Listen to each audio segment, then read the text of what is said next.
Beautiful and simple, two things most of us would love to see and have in our everyday lives. Sarase Paruima, the jewel of the Camarang River.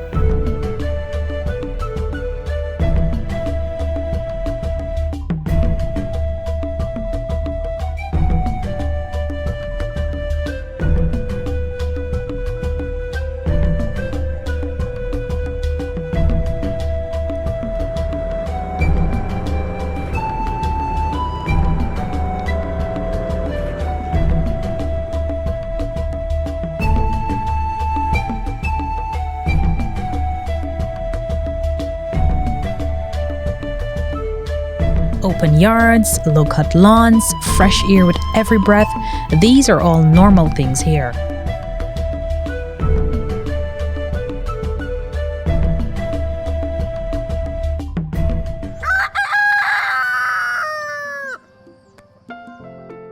The Crow and Rooster starts the day early, and what better way than with a hearty breakfast? Plantain porridge and freshly made cassava bread with a spread of anerpa. And if you're wondering, yes, those are termites. You would think making a trip to the river to fetch water is normal, but for most of the residents, it is just a walk outside, thanks to a natural spring right here in the village that provides potable water for use.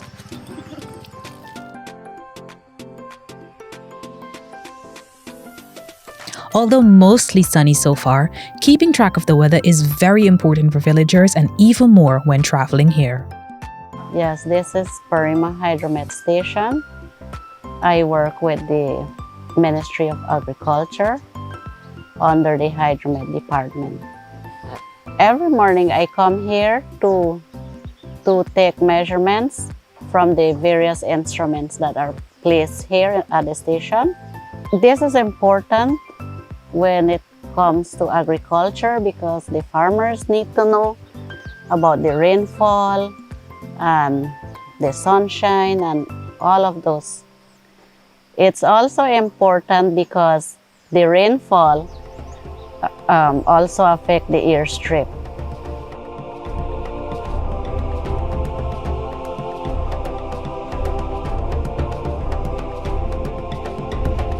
Another important part of the village is their health post.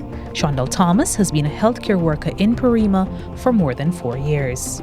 Here as a community health worker, I've been doing, I do weighing of babies, and I also look after pregnant women every Thursdays. And then in between there, in outpatients that I see every day, like even midnight, somebody would come and say, I'm sick, and so I have to attend to them. We would like a doctor station here in Paruima, so it would be better for us and easier for us, to make the work easier for us here in Paruima. The more serious health cases have to be referred to the closest hospital, which is usually a 4-hour journey along the Camarang River. But if you were there under different circumstances, you would be overwhelmed by the captivating scenery along the river.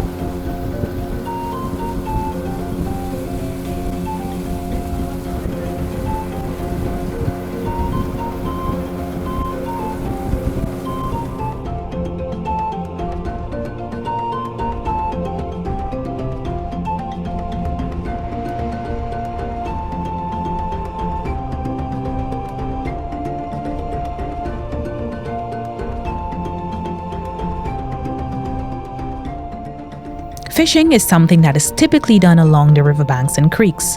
A morite, which is an indigenous tool, is still used by some. It is set at the head of a creek and camouflaged with bushes to lure the fishes inside. Fishing can also be done using a traditional arrow and bow. Did you know that Arakunas make smaller forms of the arrow and bow among other things as crafts? It's made of wood, so don't be afraid.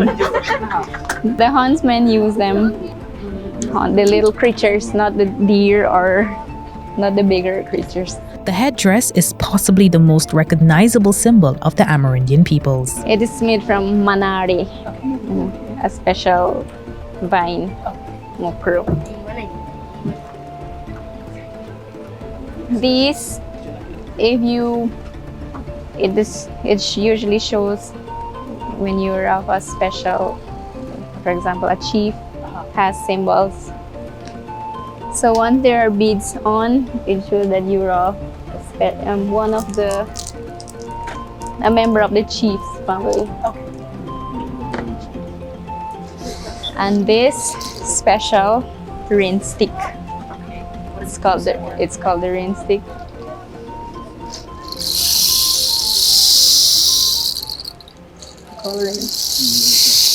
Yes, it's the rain stick. During the dry season, when there's dry, they believe that when you do this, the rain would fall. Oh. So it would call the rain. So Personally believe that? yes, I feel that craft making is very essential. Without craft, there is no beauty. Well, we need craft in our everyday lives, like as in this. Without this, how would we catch fish? So, outside of it being essential to livelihood, does it have any other value to your life, to your people? Do you think so? Yes, I think it helps us keep our culture alive. As Galina said, preserving culture is important to the Arakuna people, as is their language. Upata yuanope ikutok. Yura ekurai chagarara Guyana flag I namaning pe. Lairang peteseng pe upata pag. Upata may mura warda etope. Upeto inong ininganing pe tope. Marotopo tu kara umerenda yirapoida waku pori maning nening pe Guyana lak. That was our national pledge recited in Arakuna by Gidiana, who is an active youth in the community. Most of the youths in Paruima take part in sports, specifically football and volleyball. The sports is very, very important for these young people at Paruima. Not only young people, even with the old people, right? The old, right? So they are very passionate, and these are the games that they played: volleyball and football. Throughout the week, they would be playing. Especially on Sundays, it's all day they would be playing. Looking at it from when I started, looking at it, yes, it has improved, but it has lots of space, a big gap there where the finance is concerned. I think we have lots of skilled people and talented young people around here, and if they should be given exposure at the national level, I'm sure they can do very well. Football has brought young people together to interact with others and build themselves. On special occasions or holidays, the entire village would come out and join in an entire day of sporting activities.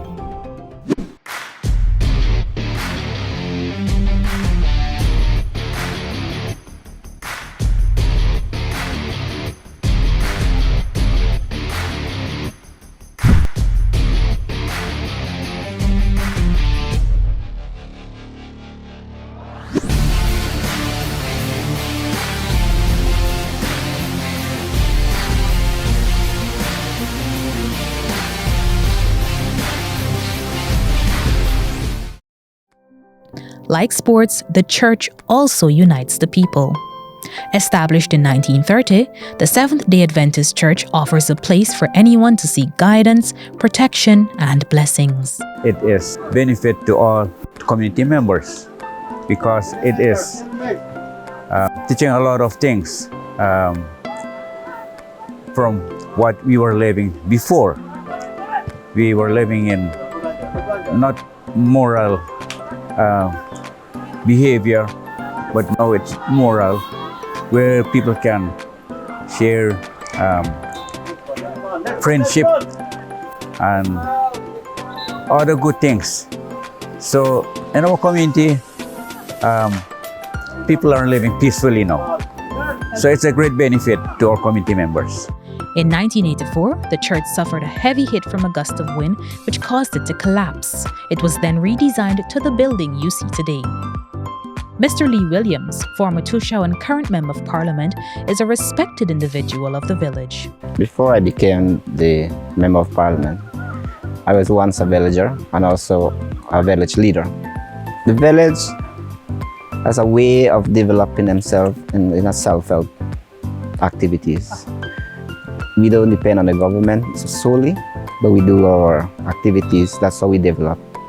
And here you can find Paruima as like well organized. But there are certain things that the government would put in to boost our activities, economical activities or whatever, infrastructural activities. There is no immediate employment. So here in Paruima, we venture into tourism so that we can have local employment here. We have been receiving visitors in line of tourism, but we at an early stage where we don't have eco-lodges here or guest house, but tourism have been very positive impact on our lives in Paruima, where it creates employment, it brings in income, but we have more rooms to do that, and we're working on that so that the tourism or Paruima can be #1 tour destination. The site that we can visit here in Paruima is mountain. There's sightseeing, we have river rafting, we even have sacred site that we can visit, but the distance and the waterfalls. A must-see site in Paruima village is Paruima. This journey is not for the faint of heart. It was smooth sailing until we came across huge rocks in the river that forced us off the path onto a trail.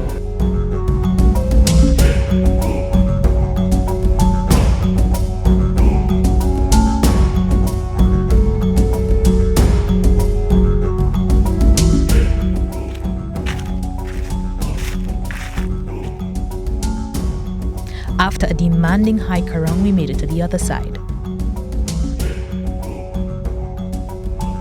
It was then back to the boat. A little further downriver, we arrived at Urichang Doi. This means Girl Savannah.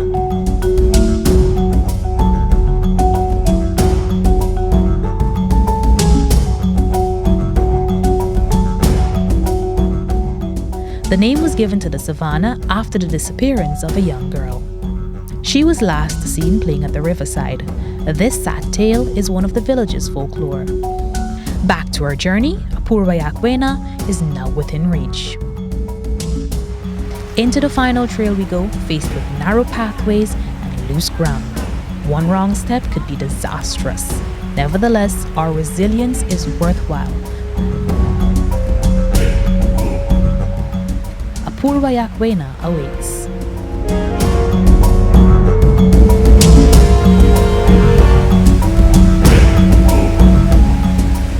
This breathtaking triple drop waterfall is one of many beauties that can be found in Paruima.